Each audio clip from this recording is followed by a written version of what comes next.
주간 종료주일을 지켰고 그리고 한 주간 고난주간 특별 새벽 기도를 했고 그리고 오늘 감격스러운 부활주일을 맞이하게 되었습니다. 예수님의 부활이 없었다면 예수님의 말씀 사역, 기적 사역 그 모든 것은 큰 의미가 없었을 것 같습니다. 아무리 좋은 말씀을 하시고 아무리 엄청난 이적을 하셨을지라도 그냥 그렇게 사셨다가 죽으셨대 그러면 별로 의미가 없을 것 같습니다. 그러나 부활하심으로 말미암아 그 말씀이 의미가 있고 또 그 기적이 의미가 있게 되었습니다. 오늘 부활주일 아침에 어떤 일이 있었는가라고 하는 것이 이제 마태복음 28장 그리고 다른 복음서에서도 짤막짤막하게 이렇게 나타나고 있는데 대체로 그 과정은 이렇습니다. 예수님께서 금요일 오전에 십자가에 달리시고 오후에 운명하시고 아리마대 사람 요셉에 의해서 장사 지낸 바 되었다가 금요일 저녁, 토요일 저녁을 지나갑니다. 로마 정부에서는 또 유대 정부에서는 혹시 예수님의 제자들이 예수님의 시체를 도둑질해 가서 어디다가 감춰놓고 예수님이 부활하셨다 그렇게 소문을 낼까 봐 예수님을 무덤에 장사 지낸 다음에 돌로 임봉하고 그리고 로마 군인들이 거기를 지켰다는 겁니다. 금요일 저녁부터 해서 토요일이 안식이기 때문에 안식 후 첫날 주일 새벽에 천사들이 내려와서 그 돌을 굴리고 그리고 그 안에 계시던 예수님께서 부활하신 몸으로 이렇게 나오시니까 그것을 보았던 로마 군인들이 그 몸이 돌처럼 굳었다는 겁니다.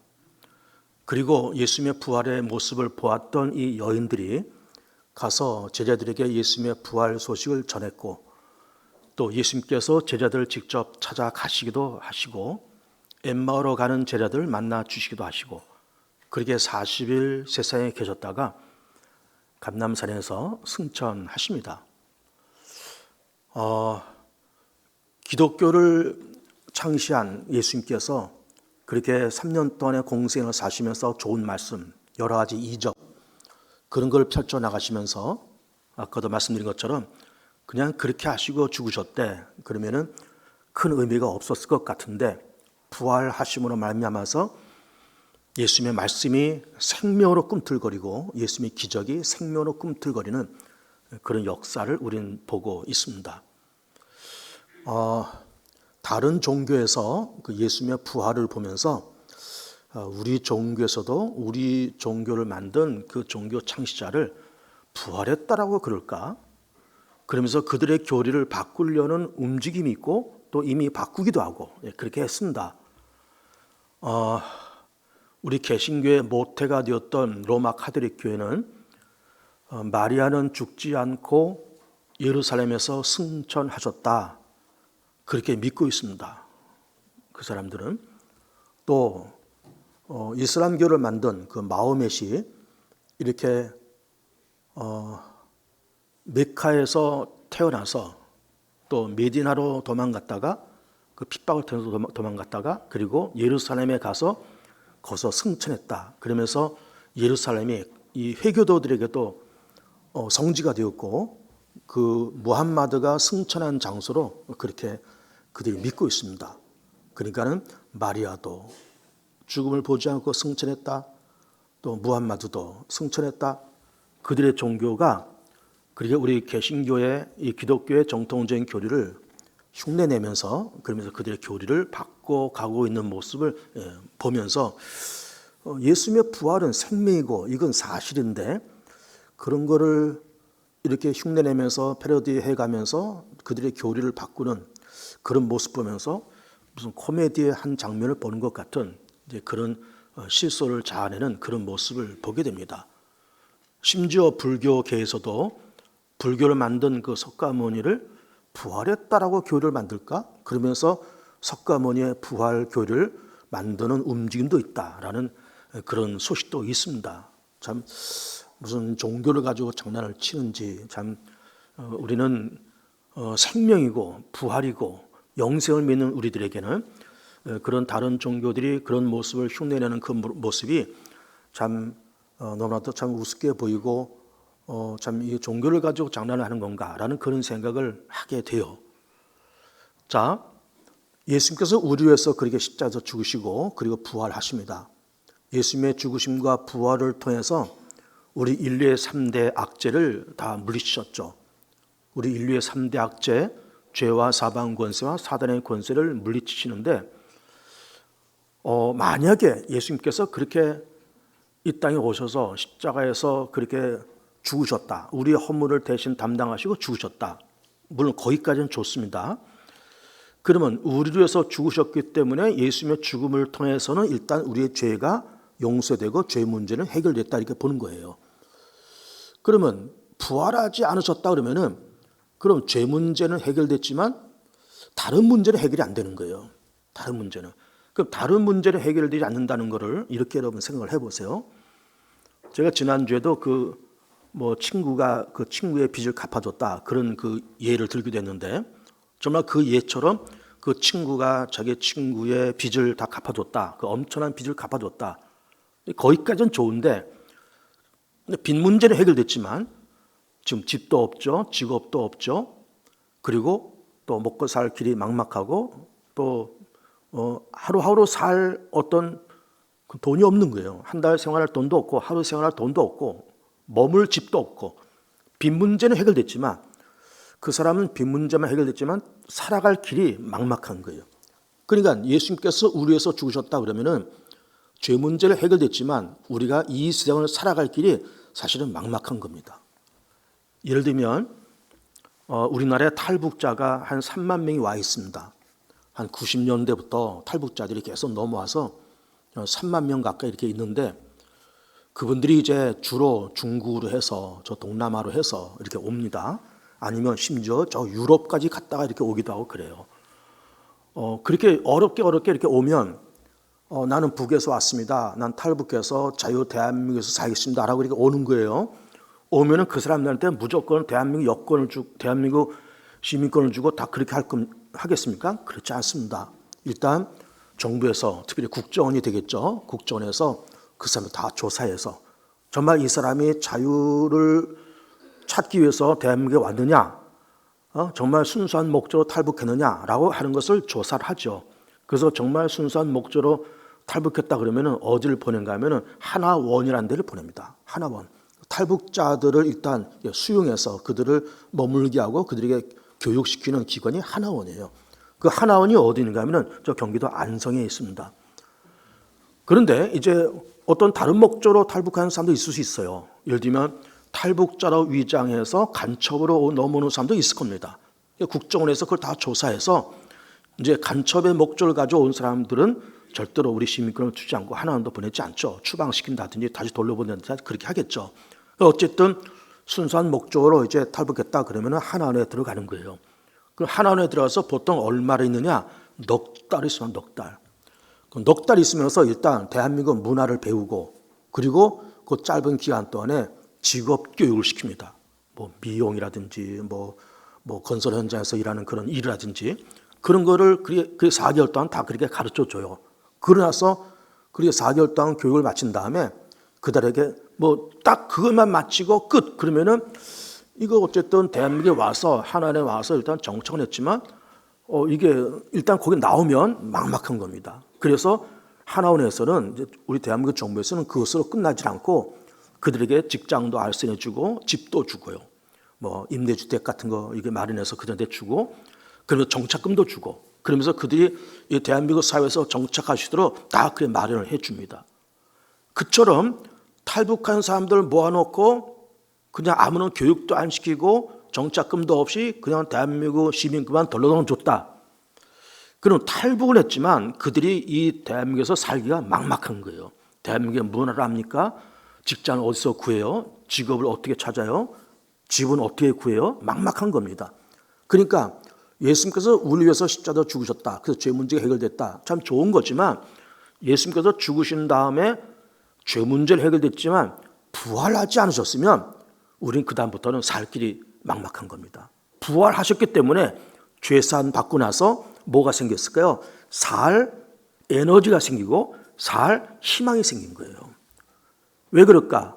그 예수님의 이름을 가지고 기도하니까 응답받고, 예수님의 이름으로 또 내가 무엇인가 구하니까는 얻어지고, 예수 이름으로 사단을 물리치니까는 사단이 떠나가고, 예수님께서 그렇게 고난당하시고 부활하셨다는 그 사실을 기억하면서 나도 예수님처럼 이 고난 속에 나도 승리하고 나도 부활하자 라는 소망을 해가지고 그렇게 살아가니까 삶의 에너지가 생기고 희망이 생기는 거예요. 그래서 예수님께서 그렇게 죽으셨다 그러면은 그렇게 해서 죄 문제는 해결됐지라도 살 길이 막막한 겁니다. 근데 부활하셔서 살 수 있는 에너지가 생기고 살 희망이 생긴 겁니다. 우리가 그렇다 그 말이에요. 그래서 예수님께서는 죽음을 통해서 부활을 통해서 우리의 죄 문제를 해결하시고 동시에 우리가 살 희망을 주시고 살아가시는 에너지도 우리 가운데 주신 겁니다. 자, 부활을 본격적으로 얘기를 하기 전에 우리가 지난주 종료주일 고난주일을 지나가면서 예수님의 십자가를 다시 한번 잠깐 묵상을 해볼게요. 자, 예수님께서 33년을 사시고 그렇게 십자가에서 그렇게 죽으십니다. 물론 예수님은 죽으시려고 이 땅에 오신 분이에요. 영광 받기 위해서 오신 것이 아닙니다. 환영받고 유대인의 왕이 되려고 오신 분이 아니에요. 십자가에서 죽으시려고 오신 거예요. 그렇지만 어쨌든 예수님의 죽음 속에는 몇몇 지분이 있는 사람도 있습니다. 지분이라는 말을 잘 기억하세요. 책임 있는 사람, 지분 있는 사람들이 있습니다. 제일 큰 존재가 누굴까요? 사단입니다. 사단이 예수님의 죽음에 가장 큰 지분이 있어요. 예수님께서 베들레헴 땅에 탄생하실 때 사단이 곧바로 쫓아가서 헤로드 왕을 충동해서 베들레헴에서 탄생한 어린아이들 다 죽여라, 헤롯을 충동해서 그 난리통에 예수님께서 애굽으로 이렇게 피신해 가시잖아요. 그리고 돌아오셔서 나사렛 땅에서 정착하시고, 그리고 이제 30살 되어서 출가하신 다음에 그 다음에 이제 40일 금식하시고 이렇게 하실 때 사단에 시험을 받으시잖아요. 너 이 돌을 떡으로 바꿔서 먹어봐라. 나한테 경배해봐. 내가 천하 만물 다 줄게. 뛰어내려봐. 천사들이 널 받아줄걸. 그렇게 사단이 미혹하고 유혹했을 때 예수님께서 만약에 그 유혹에 넘어가셨으면 배가 고파서 돌을 떡으로 바꿔 먹었다든지 뛰어내려서 천사들이 딱 받아주는 그 공명심에 눈이 어두워서 눈이 어두울 뿐도 물론 아니지만 사단이 그렇게 시험을 걸 때 거기에 넘어갈 뿐도 아니지만 그렇게 됐으면은 참 어마어마한 일이 벌어졌을 것 같아요. 그런데 사단은 어쨌든 예수님을 시험을 걸리게 해서 그렇게 해서 만약에 예수님께서 떡을 이렇게 만들어 먹으셨다든지 천사에게 경배했다든지 만약에 그런 일이 있었다 그러면은 아마 이 마귀는 펄펄 뛰고 좋아서 난리를 쳤을 거예요. 봐라, 예수가 인류를 구원하러 이 땅에 왔어? 봐라, 근데 그 예수가 나한테 무릎 꿇고 나한테 경배했어. 예수가 배가 고프니까 떡을 만들어 먹더라야. 그 공명심 속에서 뛰어내려서 천사가 받으니까는 으쌰으쌰 했다더라. 그러면서 사단이 펄펄 뛰면서 봐라, 예수도 별것 아니고 하나님의 아들도 별것 아니고 봐라, 내가 세상의 왕이다 하면서 펄펄 뛰고 그렇게 다녔을 거예요. 그런데 예수님께서 그런 시시한 사단한테 이렇게 휘둘릴 그런 예수님이 아니시잖아요. 단호히 물리치면서 사단아 떠나가라.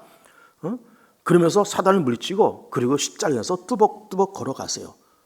그러니까 또 사단이 또 가룟 유다를 충동해서 예수님을 또 그렇게 배신하게 만들고 헤로드 왕을 충동하고 빌라도 충동하고 백성들을 충동해서 예수를 죽이라고 소리를 지르게 만들고 그렇게 해서 어쨌든 예수님께서 금요일 오전에 십자가에 그렇게 달리십니다. 그러니까는 사단은 베들레헴 땅서부터 예수님을 죽이려고 집요하게 쫓아다녔던 거예요. 33년 동안 쫓아다녀요. 그리고 예수를 죽여서 성부 하나님의 인류 구원의 꿈과 계획을 좌절시키자. 그런 목적을 가지고 그리 집요하게 33년을 하면서 정말 예수님께서 십자가에 딱 죽으십니다. 사단은 거기서 엄청난 착각을 했죠. 봐라, 내가 그렇게 죽이려고 했던 예수가 정말 죽었다. 나는 이제 이겼다. 사탄, 내가 이겼다. 예수는 죽었어. 하나님의 아들 내가 죽였어. 내가 하나님이 이겼어. 내가 하나님의 아들 이겼어 하면서 사탄이 펄펄 뛰었습니다. 얼마 동안? 2박 3일 동안. 금요일 밤, 토요일 밤, 주일 새벽까지 2박 3일 동안에 그 사탄은 좋아서 막 펄펄 뛰고 그렇게 다녔어요. 그런데 예수님께서 주일 새벽에 딱 부활하십니다. 그랬더니 로마 군인들이 막 그 몸이 돌처럼 굳었다는 것 아니에요. 사탄도 돌처럼 굳었을 것 같아요. 사탄도 돌처럼 굳어서 내가 예수를 죽이려고 베들레헴 땅서부터 여기까지 33년을 집요하게 일으켰는데 야, 예수는 다시 살아났네. 야, 내가 하나님을 이길 수가 없구나. 내가 하나님의 아들을 이길 수가 없구나 하면서 돌처럼 굳으면서 내쫓긴 그 현장이 예수님의 부활의 현장인 거예요. 그런데 예수님의 십자가의 죽으심의 상당 부분의 지분이 사단에게 있다. 그런 말씀을 좀 드리고 있는 거잖아요. 그런데요, 우리도 지분이 있습니다. 여러분, 우리도. 우리 개개인들도 예수님의 죽음에 다 지분이 있어요. 우리가 십자가를 바라보면서 저와라 하고 십자가로 뭐 반지도 해끼고 십자가로 목걸이도 하고 집집마다 방마다 십자가 붙이고 무슨 뭐 장식품처럼 우리 그렇게 하지만은 예수님께서 죽으신 그 현장 십자가에는 우리의 지분이 상당히 들어가 있어요. 상당히. 그래서 예수님의 죽음과 십자가를 바라보면서 우리가 절규해야 되고요. 정말 우리가 예수님의 십자가를 바라볼 때마다 미안해야 되고 절규해야 되고 몸둘 바를 몰라 해야 되고 죄송스러워해야 되고 동시에 감사해야 되고 우리 때문에 죽으셨으니까 내 지분이 거기 있으니까 내 책임도 거기 있으니까 정말 그 십자가 앞에 절규하고 두려워 떠는 마음으로 십자가를 바라보는 것이 맞는 겁니다. 자, 부활은 두 가지 의미가 있다고 봅니다.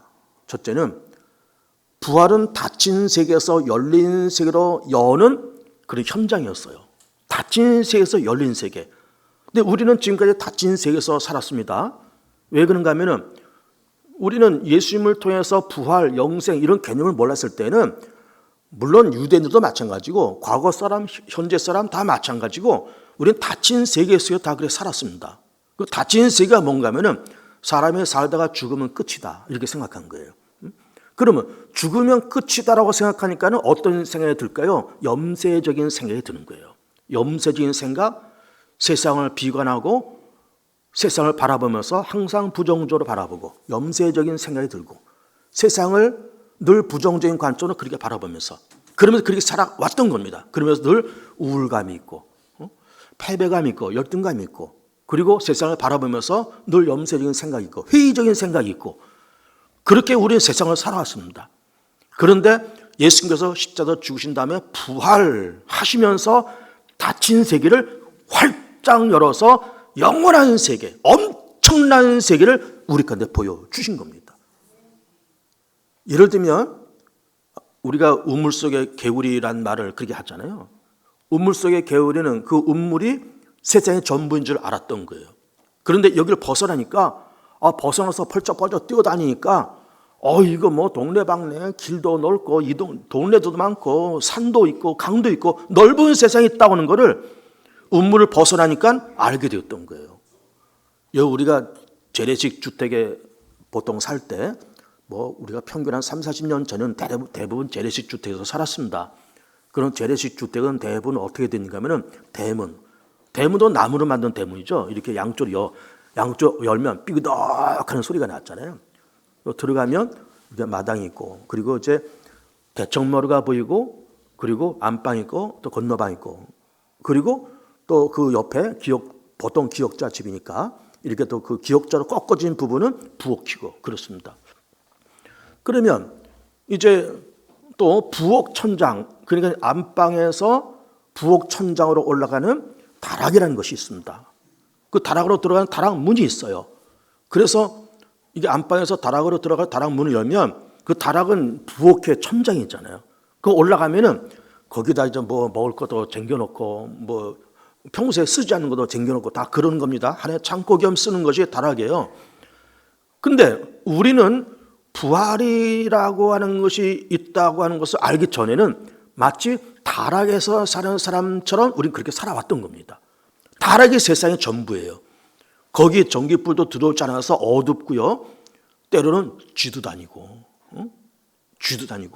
뭐 여기저기 곰팡이가 펴서 냄새도 나고 어둡고 눅눅하고 그런 곳에 이것이 그럼에도 불구하고 그 다락 한 편이 이거 세상의 전부인 줄 알고 사는 것처럼 그런데 다락문을 확 제끼고 안방으로 오니까는 넓은 공간이 있네. 안방에서 나와보니까는 마당이란 넓은 공간이 있네. 마당에서 대문을 열고 나와보니까는 막 대문 앞에 신장로가 보이고, 그리고 뭐 이렇게 아름다운 나무가 보이고, 동네 사람들이 보이고, 아이들이 보이고, 다 그러는 거예요. 야, 이게 넓은 세상이 있구나. 내가 일평생 다락에서 살면서 거기가 세상의 전부인 줄 아는데 여기 넓은 세상이 있네.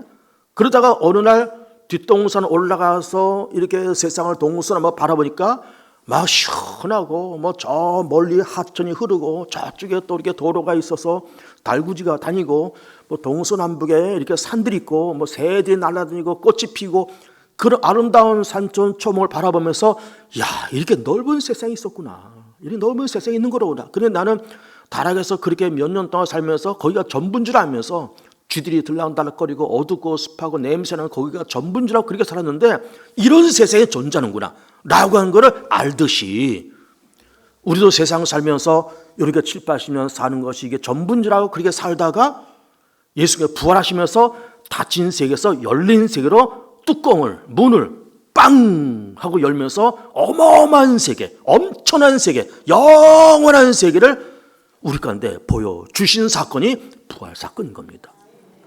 그래서 부활을 꿈꾸고 부활을 가슴에 품는 사람은 낙심하지 않습니다. 실망하지 않습니다. 세상을 염세적으로 바라보지 않습니다. 세상을 허무주의로 회의하는 마음으로 회의적으로 세상을 그렇게 바라보지 않습니다. 왜? 죽음을 넘어 영원한 세상이 있고 부활의 세계가 있다는 것을 알면서 항상 소망과 희망 속에 살기 때문에 낙심하거나 좌절하거나 실망 속에 그렇게 살지는 않는 거예요. 두 번째, 부활은 우리에게 어떤 사건일까? 어떤 개념일까? 부활은 우리 가운데 희망을 던져주는 그런 사건이에요. 희망. 여러분, 우리는 희망 그러면은 보통 닫힌 세계에서 살 때 희망이라고 하는 거는 대부분 이 땅에 있는 그런 희망이에요. 그냥 뭐 우리가 평범하게 그냥 자식들 잘 됐으면 좋겠다. 좀 돈 좀 벌었으면 좋겠다. 그냥 병 나지 않고 어쨌든 좀 오래 살았으면 좋겠다. 뭐 그런 소박한 소망들을 다 갖고 살아요. 뭐 그것이 나쁜 것은 아닙니다. 근데 그게 전부예요. 전부입니다. 그런데 희망이라고 하는 거는 좀 의미가 달라요. 개념이 다르고 그리고 바라보는 관점과 안목이 다릅니다. 희망은 뭔가 하면은 그냥 뭐 이렇게 집안에서 아이들 잘 되고 이렇게 우물안을 맴도는 그런 희망에서 아까도 얘기했잖아요. 닫힌 세계에서 열린 세계로 뚜껑과 문이 활짝 열린 사건을 했잖아요. 뚜껑을 확 열어보니까 뭐가 보여요? 하나님이 보이고 하나님의 나라가 보이고 영원한 세계가 보이고 신비로운 하나님의 나라가 보이는 거예요. 그리고 그 세계에 비교해서 우리가 사는 이 땅은 참 좁고 유한하고 짧은 세계인 것을 보게 되는 거예요. 그러면서 이 짧은 세계에서 막 아웅다웅하면서 우리가 살잖아요. 그러면서 뭐 네가 잘났네 내가 잘났네 하면서 아웅다웅하면서 살아요. 그런데 눈을 들어서 먼 하나님의 나라와 부활의 세계를 바라보니까 여기서 아웅다웅 싸우는 것이 이게 별로 의미가 없는 거예요. 이게 다가 아니고 의미도 없고 때로는 그래야 되나라는 생각도 하고 왜 우리가 그렇게 아웅다웅하면서 그렇게 살아야 되는 생각도 하게 되고 그러면서 부활을 통해서 머나먼 하나님의 나라 어마어마한 하나님의 나라를 바라보니까 막 속이 다 시원하고 뻥 뚫리고 막힌 체증이 뚫리듯이 꽉 막힌 도로가 뻥 뚫려서 시속 100km, 110km로 쫙쫙 달리듯이 하나님의 나라를 바라볼 때 희망과 비전과 용기와 삶의 에너지가 생기는 그런 사건이 바로 부활 사건인 거예요. 내일 이제 힘찬 출발 새벽 기도하면서 제가 부활 2라는 제목으로 또 설교를 할 겁니다. 부활이 사도 바울을 어떻게 만들었느냐, 부활이 예수님의 제자를 어떻게 만들었느냐, 이거를 제가 내일 아침에 말씀을 드리려고 그래요.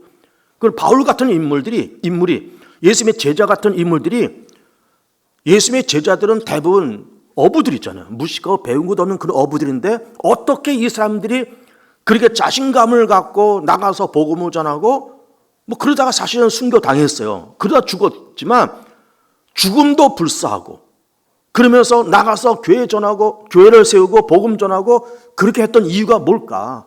로마 정부는 유대 정부는 뭐 그냥 예수를 죽이려고 막 혈안이 되고 예수 옛자도 말하지 말라고 얘기하고 교회를 핍박하는데 사도 바울은 쫓아다니고 그러는 살벌한 그런 분위기에 어떻게 그 제자들이 그렇게 모여서 기도하고 성령 받고 나가서 복음 전하고 교회 세우는 일을 어떻게 했을까? 왜 그렇게 됐을까? 이 사람들이 뭘 받기 때문에 그럴까? 부활을 받기 때문에 그래요.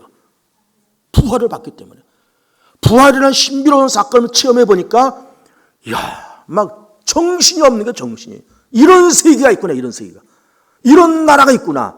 하나님은 이런 거를 만드시고 이런 거를 준비하시고 이런 거를 주시려고 하는 분이 하나님이시로구나. 이걸 깨달으면서 로마 정부가 별소리도 하고 유대 정부 별소리도 하고 심지어 나가서 보험 들다가 죽을지라도 그렇게다가 죽을 줄도 알았죠. 물론.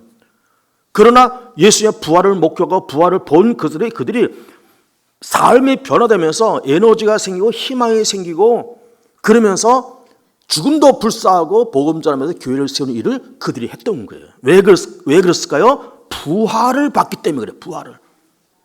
그러니까 진짜를 본 사람은 이 세상 것이 별로 의미가 없어요. 진짜를 본 사람은 이 세상 것이 너무나도 유치해요. 유치하고 너무나 우습고 사소하고 별것 아니고 그렇게 됩니다. 우리는 부활을 통해서 뭘 봐야 돼요? 실제, 하나님의 실제, 영원한 나라. 그 세계를 바라보니까 막 가슴이 떨리는 거죠. 그래서 부활은 우리에게 희망을 던져주는 사건이고 동시에 삶의 에너지를 주는 사건이고 삶의 희망을 던져주는 그런 사건인 겁니다. 늘 열등감과 세상을 비관하고 늘 회의적으로 세상을 바라보고 염세적인 그런 생각을 갖고 세상을 바라보다가 그리고 열등감 속에 그렇게 있다가 그렇게 부활을 통해서 희망적인 내일, 희망적인 미래를 바라보면서 용기가 생기고 그렇구나, 저런 세상이 있구나, 용기가 생기고 희망이 생기고 자신감이 생기고 또 좀 세상에서 조금 안 되고 힘들고 좀 불편스러운 일이 있을지라도 그 부활의 세계에서 의로우신 재판장이신 주께서 모든 것을 공정하게 공의롭게 판단할 것을 바라보면서 낙심하지 않고 쭉쭉 나아가고 그런 힘이 어떻게 생기느냐? 부활을 경험한 사람만이 생길 수 있는 겁니다.